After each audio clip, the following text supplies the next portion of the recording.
Segunda carta a Timóteo, capítulo 1.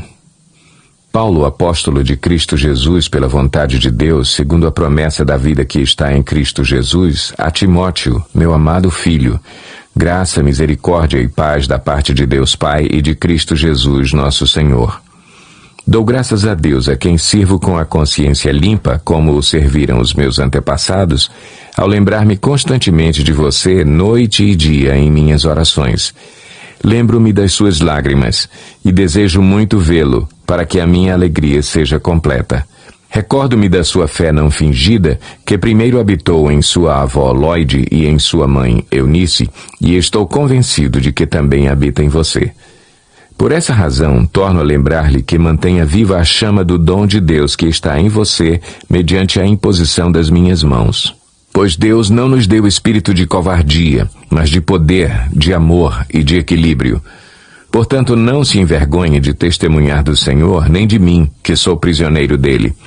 Mas suporte comigo os meus sofrimentos pelo Evangelho, segundo o poder de Deus, que nos salvou e nos chamou com uma santa vocação, não em virtude das nossas obras, mas por causa da sua própria determinação e graça.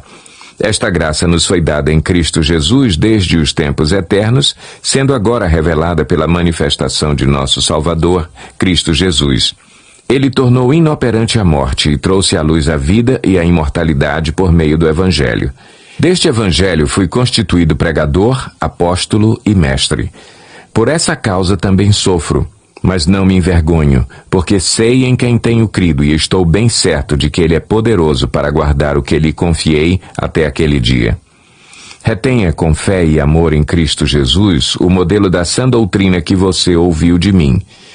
Quanto ao que lhe foi confiado, guarde-o por meio do Espírito Santo que habita em nós.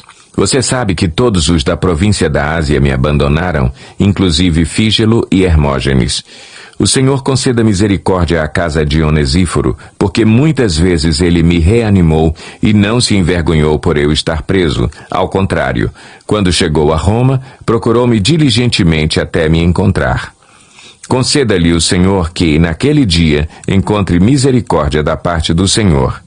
Você sabe muito bem quantos serviços ele me prestou em Éfeso.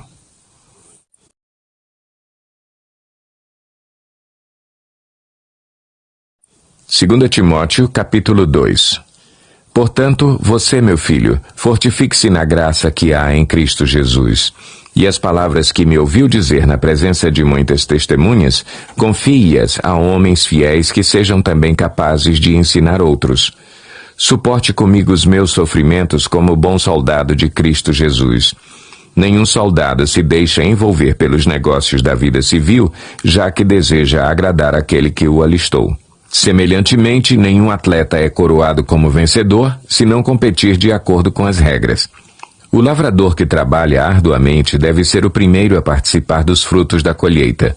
Reflita no que estou dizendo, pois o Senhor lhe dará entendimento em tudo. Lembre-se de Jesus Cristo, ressuscitado dos mortos, descendente de Davi, conforme o meu Evangelho, pelo qual sofro e até estou preso como criminoso. Contudo, a palavra de Deus não está presa. Por isso, tudo suporto por causa dos eleitos, para que também eles alcancem a salvação que está em Cristo Jesus, com glória eterna. Esta palavra é digna de confiança. Se morremos com ele também viveremos.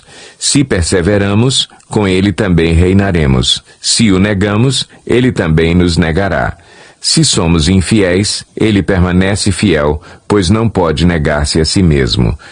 Continue a lembrar essas coisas a todos, advertindo-os solenemente diante de Deus, para que não se envolvam em discussões acerca de palavras. Isso não traz proveito e serve apenas para perverter os ouvintes. Procure apresentar-se a Deus aprovado, como obreiro que não tem do que se envergonhar e que maneja corretamente a palavra da verdade.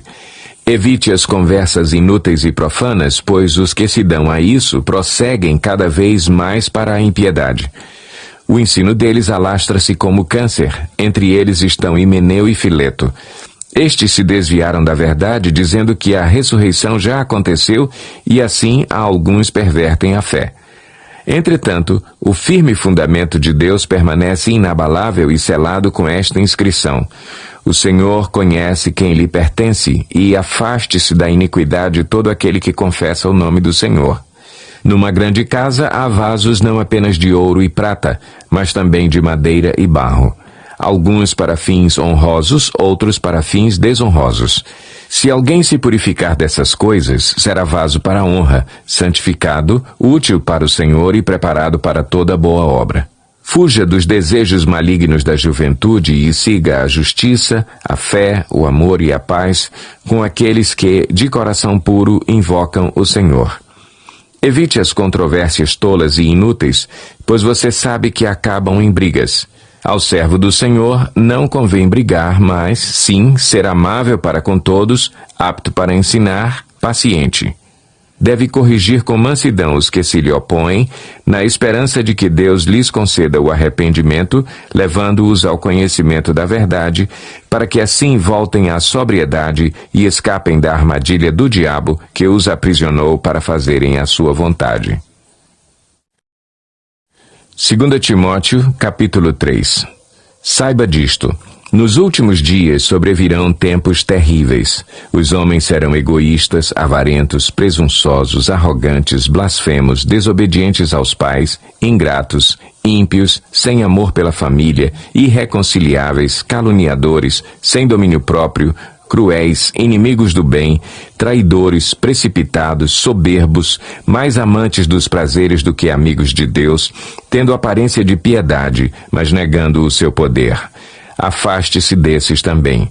São esses os que se introduzem pelas casas e conquistam mulheres instáveis, sobrecarregadas de pecados, as quais se deixam levar por toda espécie de desejos. Elas estão sempre aprendendo e jamais conseguem chegar ao conhecimento da verdade. Como Janes e Jambres se opuseram a Moisés, esses também resistem à verdade. A mente deles é depravada, são reprovados na fé. Não irão longe, porém, como no caso daqueles, a sua insensatez se tornará evidente a todos.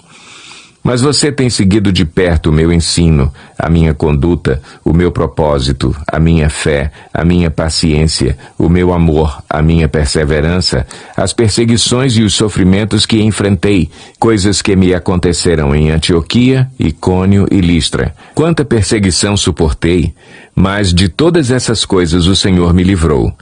De fato, todos os que desejam viver piedosamente em Cristo Jesus serão perseguidos.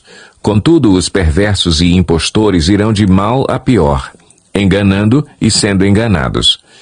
Quanto a você, porém, permaneça nas coisas que aprendeu e das quais tem convicção, pois você sabe de quem o aprendeu. Porque desde criança você conhece as sagradas letras que são capazes de torná-lo sábio para a salvação mediante a fé em Cristo Jesus. Toda a Escritura é inspirada por Deus e útil para o ensino, para a repreensão, para a correção e para a instrução na justiça, para que o homem de Deus seja apto e plenamente preparado para toda boa obra. 2 Timóteo, capítulo 4. Na presença de Deus e de Cristo Jesus, que há de julgar os vivos e os mortos por sua manifestação e por seu reino, eu o exorto solenemente. Pregue a palavra, esteja preparado a tempo e fora de tempo, repreenda, corrija, exorte com toda a paciência e doutrina, pois virá o tempo em que não suportarão a sã doutrina. Ao contrário, sentindo coceira nos ouvidos, juntarão mestres para si mesmos, segundo os seus próprios desejos.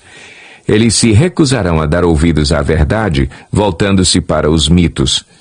Você, porém, seja moderado em tudo, suporte os sofrimentos, faça a obra de um evangelista, cumpra plenamente o seu ministério. Eu já estou sendo derramado como uma oferta de bebida. Está próximo o tempo da minha partida.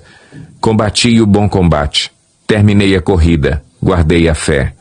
Agora me está reservada a coroa da justiça, que o Senhor, justo juiz, me dará naquele dia. E não somente a mim, mas também a todos os que amam a sua vinda. Procure vir logo ao meu encontro, pois Demas, amando este mundo, abandonou-me e foi para Tessalônica. Crescente foi para a Galácia e Tito para a Dalmácia. Só Lucas está comigo. Traga Marcos com você, porque ele me é útil para o ministério. Enviei Tíquico a Éfeso. Quando você vier, traga a capa que deixei na casa de Carpo em Troade e os meus livros, especialmente os pergaminhos. Alexandre, o ferreiro, causou-me muitos males. O Senhor lhe dará a retribuição pelo que fez.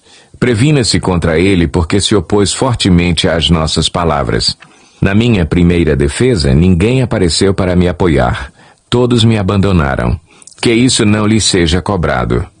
Mas o Senhor permaneceu ao meu lado e me deu forças, para que por mim a mensagem fosse plenamente proclamada e todos os gentios a ouvissem. E eu fui libertado da boca do leão. O Senhor me livrará de toda obra maligna e me levará a salvo para o seu reino celestial. A ele seja a glória para todo o sempre. Amém. Saudações a Priscila e Áquila e à casa de Onesíforo. Erasto permaneceu em Corinto, mas deixei Trófimo doente em Mileto. Procure vir antes do inverno.